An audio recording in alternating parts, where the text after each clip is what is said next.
you looking for? And you try to swing at me? And you try to...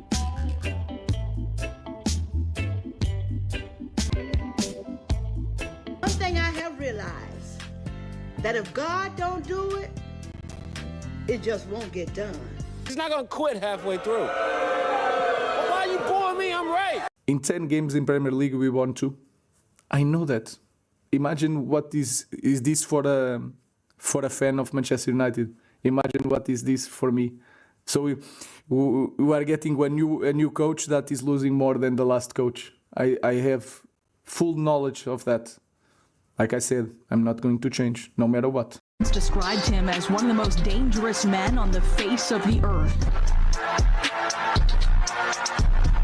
And I know we can succeed, but we need to survive this moment because I'm not naive. And I know that we need to survive now. So we are being the worst team, maybe, in history of Manchester United. I know that you want headlines, but I'm saying that because we have to acknowledge that and to change that. So finally, a manager for Manchester United who's just speaking straight facts. I mean, that's what I will say about Amorim. He's come in and he's been so blatantly honest, and you can tell he's speaking from the heart, from the way he actually feels.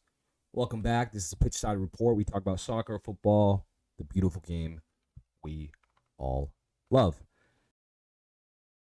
And we're talking a bit about, a little bit about transfers, a little about the previous game for Manchester United, and then what we have to come. So that right there was a little excerpt from the pre-match interview for Ruben.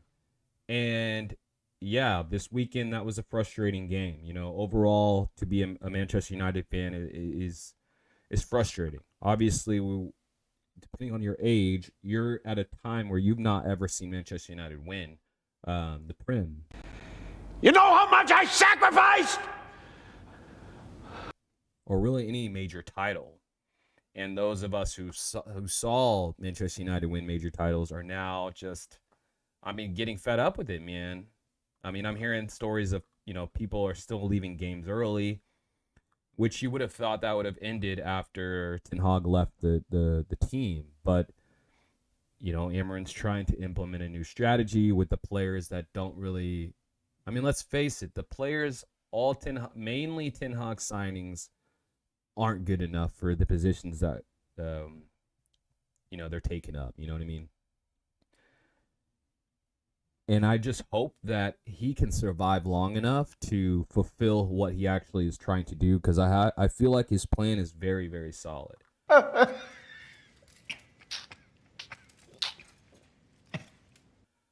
But, again, we're still, look, Harry Maguire's been playing well, and I'm not even trying to say that this video is about Harry Maguire. What I'm saying is, when he was a player and we were fed up with him, right? It got to a point where we were just like, okay, look, Harry Maguire, you've done enough, right? And now he's come back playing a role, but it's like he's still the same player. Do we think he's gotten better in this time frame? No, right? And that's the case with a lot of these signings. They're just all kind of stagnating to a degree. Of course, we have a few that are starting to finally flourish, like Ahmad, and maybe it's just Ahmad. You know what I mean? Other players are just hit and miss, right? Like Bruno's hit and miss. A lot of the times it's a miss. Unana, good grief,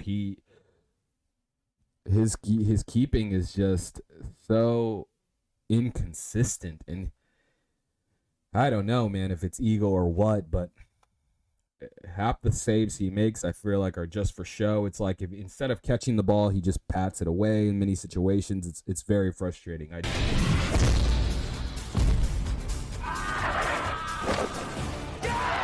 definitely think they should give this guy the opportunity now. Put some pressure on both of them. That way, when you're in there, you feel like, damn, if I mess up or if I'm not in my A game, I'm going to be taken off. As a whole, since the Brighton game was a couple of days ago, I'm sure a lot of people have already kind of analyzed it. But yeah, you know what I mean? That game, we didn't even really, neither team really dominated. It was individual errors. Maguire keeping what is that guy's name? The little Asian player on sides, Unana, messing up. It's just, it sucks, man. It sucks to continue to be like this. And yeah, we do need players. And I wish at some point that the fans kind of would get on the players back. And I don't mean just Xerxes, you know what I mean? I mean all the players, right? Like, I understand that Ugarte just came in, but he's just not good enough, right? We might as well start Collier there. And what's messed up is Collier is young, so the moment that he gets exposed, people are going to be on his ass. But it's like he's better. He's a better option from what it looks like than Ugarte. Obviously, we're shipping out Casemiro. He's not playing any games. And then Bruno in the 10 or Garnacho in the 10. It's just not working. It isn't working. These players aren't consistent enough, nor is their ego humble enough. You know what I mean? To just, I feel like players used to be, like when you made it to Manchester United, you made it. And not only did you make it, but the level was pushed up, right? Like you had to meet a certain level. You had to act a certain way. At least that's what it seemed like from the outside. I'm an American, so from my perspective over there in England, I'm sure I'm completely way off from what it really is like. But it really did seem like it was not just good players, but it was the manner in which they conducted themselves on the field. I mean, players are going to do whatever they want off the field, but it's just frustrating to watch. And it doesn't seem like there is light, really, because if they're not going to back the manager by getting him the players that he needs to implement his play style, it really is all for nothing. And then you know quotes like Ralph Ragnick back in the day, those are more and more the truest. I mean, the team needs open heart surgery. Lots of players need to go. Too many egos when they don't deserve to have egos. It's like Rashford, why do you have an ego? Bruno, why do you have an ego? Garnacho, why do you have an ego? Or I mean, like, you can have an ego, but why is it so big, right? Oh, Onana, humble yourself, bro. I mean, how many weekends do we see these players just embarrass the team, embarrass themselves? You know what I mean? The captain of our team will be the first one to take a dive on the team. You know what I mean? Like, it's just so backwards, man. And then whenever we slate players, it's just always the wrong player. We're slating Xerxes, who is a baller. He's just been played out of position, not given the time. Imagine if you went to a new job, you're learning new stuff, and all of a sudden you're just not good, and then they're like, dude, you're not good, you suck. And then they just start telling you that to your face. I understand that they're supposed to have some spine and not let that stuff get to them, being at this level, which it probably doesn't get to them. I mean, they're making so much money. Like, why would you give a shit, you know? But, man, we're slating the wrong players. Mano, he's not an 8. He's a 10 or maybe like winger that comes in, inverts, something. He's not even a winger like that because he doesn't have the pace, but he's just a 10. He's with the give and goes, the little flick-ons, maybe the slide-through ball, but not the 60-yard pass. He's not going to come in and take out the other defender or other midfielders and be this, like James Milner in there also. It's just he's not in the right positions, and him and Ugarte don't work with the double pivot together because Ugarte not confident on the ball. So therefore his offensive abilities are just lacking. So if you're looking for that, you don't get it. The moment he gets the ball, he's trying to give it to Mano or someone else. Mino he's still learning the position. So he just doesn't know where to be and gets caught out, gets taken off early, or gets slated online, man. And it's sad to see. It's sad to see. Players like Dallo, I love the guy. He's just not a wing back. He's more of a defensive right back. So when he's in the offensive positions, it doesn't work well. And then as far as transfer news, looks like Garnacho could be out of here, which is great and all. And of course, you have to take this stuff with a grain of salt because you never know what article is true or not. I mean, this article's saying that Cunha, this Brian Mbumo, Essential cookies only. No thanks.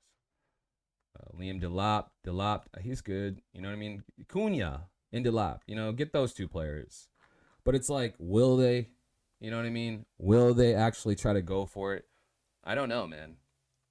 And right now, as a Manchester United fan, 13th place, like, it's just like the league games are pointless, really. We if you're watching at this point, you're just watching because you like the team. You're not really, they're not going to get in a position to do anything that's really relevant. Of course, we still have cups that we're in. We play Rangers tomorrow. And it's like, you know, we can still probably win Europa League. But, you know, I think it would be a really fantastic result if we were able to pull it off. And it's a tough one because part of me is expecting us to win, and then part of me is understanding the position that we've been in so far. We're just losing too many games trying to play a new style where the players just really aren't at it. Yeah, yeah, no matter the game, you really don't know how consistent they're going to be. I mean, who do we just play? That Brighton game, it's like, yeah, we've lost many times to Brighton, but it's like every time we're going against them, I'm assuming that we're going to win the game. And you know, it doesn't surprise me any time that they beat us. So hot and cold performances is what's going through. Of course, we kind of sort of know why. I just hope that we can see some changes. Otherwise, I mean, is Manchester United the next Arsenal, where it's just all talked about? They just make so much money, but they don't really actually try to influence the team to be dominant, which is so backwards to me, because it's like, if you just made them dominant, the banter would just be so much more fun. The crowd would just be so much more lit. I mean, and it just seems like they tend to do it backwards. So, you know, I do think Amorim's the guy for the job. As far as the Rangers versus Manchester United game, I'm not even going to do a pre-match. I mean, I want us to win. So hopefully we win. Let's see. Does it have like... I mean, we're in 7th place right now, so that's good at least. Looks like we're going to be able to qualify for the next stage. So shouldn't be too much worry on that end, but obviously the higher position you can get, the better it'll be for you. So, I mean, I think we'll win that game overall. And hopefully in the future, you know, this guy right here can start doing something that's really positive. I mean, you can see here he's saving money. So use that money towards something that's going to change and push us in the right trajectory. Because right now, as a Manchester United fan, it is bleak. It is bleak. I'm cool with some of those signings. I think it'd be great if they got Cunha, but let me know y'all's thoughts. Let me know your thoughts. What players do you think that can make us better? How do you feel about the upcoming game versus Rangers? And then overall perspective on Manchester United. Let me know in the comments. If you made it this far, I really appreciate you watching. We are on the road to 100 subscribers. And yeah, we're going to get there. Trying to get it there in 6 months. And I definitely think it's possible. But if you are feeling the vibe, subscribe. And I will catch you guys on the next Pitch Side Report. All right, later.